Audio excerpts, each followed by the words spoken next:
Hey y'all, welcome to a very special episode of Oodles of Brutals.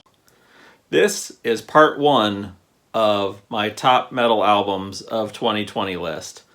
2020 has been a year of complete and total bullshit. The only thing about it pretty much that was not bullshit was metal. This has been a fucking phenomenal year for music. So much so that a lot of YouTube channels, blogs, what have you, do a top 10 list, but let me tell you something. This list goes up to 11. What we do is if we need that extra push over the cliff, you know what we do? Put it up to 11. 11, exactly. One louder. So here's to you, and without further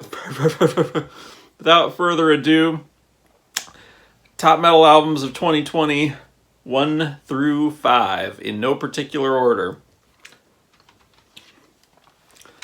Number 1, Gorvent Fate. Gorvent is a Japanese brutal slamming death metal band. They have been around for a while now, and I think this is probably their best sounding album. I was very excited when they announced it. This came out on Comatose Music, and the thing I like about Gorvent is they're just so minimal. Like, they just strip slamming brutal death metal down to its bare bones, and it's so simplistic it almost becomes hypnotic. I feel like this is probably going to be a little too simplistic for some people. Some people want a little, something a little more technical or what have you, but I really enjoy these guys because I think, taking something so simple and making it sound good is an art, and it's an art that I respect in pretty much across all styles of music. So, once again, Gorvent Fate, minimalist Japanese slam. Check these guys out if you have not. They've been around for a while. They've got a bunch of albums out, and they're all worth listening to. Up next, a new discovery for me this year, Esophagus. This album is defeated by their inferiority. It came out on Reality Fade Records, who has put out a lot of really cool brutal death metal and slam type stuff. This, for me, is a perfect slam album. Not only because it is Predator themed, as you can see from the cover art. The green screen's probably going to play hell with this, but as you can see, it is Predator themed, and this is just the kind of slam I enjoy. It's just, it's sludgy, it's filthy, it's heavy, it's slow, it's fucking just gnarly as all get out. These guys just kind of came out of nowhere and rocked my fucking world, I gotta be honest.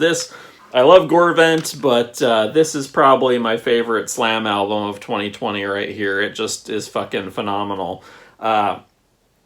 One thing I have to bring up is, of course, not only is it Predator themed cover art wise, but they also do the what many refer to as Predator vocals as well, which I believe the first band I ever knew of to do that was Heinous Killings. These guys continue on in that style. And they are definitely well worth hearing. Again, this is my favorite slam album of 2020. This is Esophagus, defeated by their inferiority, out on Reality Fade. This is definitely, if you buy one slam album from 2020, make it this one. Up next, this album came out fairly recently. This is Cadaver with Eder and Bile. I'm sorry, I'm getting kind of a weird glary reflection-y thing going on, and the green screen's probably going to play hell with this cover art, but Cadaver have not put out an album in quite some time. I think their last one was Necrosis back in, I don't know, I want to say 2004, 2006, somewhere in there. The band is down to just 2 members. You've got longtime member Anders Auden, who is handling guitars and vocals. Then you've got Dirk Verburen on drums, and I'm sorry, Dirk, if I'm mispronouncing your name, but Dirk has, of course, played in high-profile bands like Soilwork and Megadeth, so you know he's a fucking phenomenal, top-notch drummer. He's an amazing fucking guy. And this album also has some guest appearances from Jeff Becerra of Possessed and Cam Lee of Massacre. And this thing is just, it is so fucking savage. This is one of my favorites. It is my favorite pure death metal album of 2020, hands down. This thing is just a total beast. Again, it kind of came out of nowhere. I didn't realize Cadaver was coming out with anything new, and then lo and behold, here it was. As soon as I found out about it, I ordered it, and it is just excellent. Front to back, this thing is just totally savage. It's nice and short and sweet. They don't waste a ton of time on anything. They just come in, kick your ass, and get out. Again, that's Cadaver with Ether and Bile. You should definitely check this out. If you're a longtime fan of Cadaver, or, you know, this might be a good place to start. I know most of their old shit's out of print. And one thing I do want to mention is Cadaver being from Norway, you know, they flew the flag of death metal when a lot of other bands back in the day were, you know, changing their style to black metal. Although these guys did become Cadaver Inc. for a while and do a black metal type thing, but that did not last. So flying the flag of Norwegian death metal is Cadaver with Ether and Bile. Definitely check this one out. Coming in at number 4, although these are in no particular order, is Macabre with Carnival of Killers. You guys might recall that I reviewed this album not too terribly long ago, and I love Macabre. I was so excited when this was announced. I ordered it as soon as it was announced, and this came out on Nuclear Blast, and I'm so happy that these guys are back and that they're on Nuclear Blast again. I'm hoping we might see some cool reissues of their back catalog because of that. But this album, if you've heard the one they did before this, Grim Scary Tales, this is pretty much a continuation of that style. You know, they've got death metal, thrash, grindcore all jumbled up, and then of course, you know, you've got like a reference to children's songs and nursery rhymes and, you know, other styles outside of death metal, styles of music, I should say.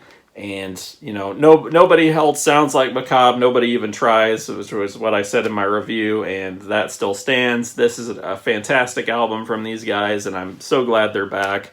One of my favorite death metal bands, and you know, this is like a serial killer greatest hits. We've got songs about Richard Speck, Joe Ball, the Night Stalker, Richard Ramirez, H.H. Holmes, John Wayne Gacy, Ted Bundy. So definitely check out Carnival of Killers. Again, if you're a longtime fan of Macabre, this will definitely do it for you. It definitely did it for me. And then last but not least, for part 1 of this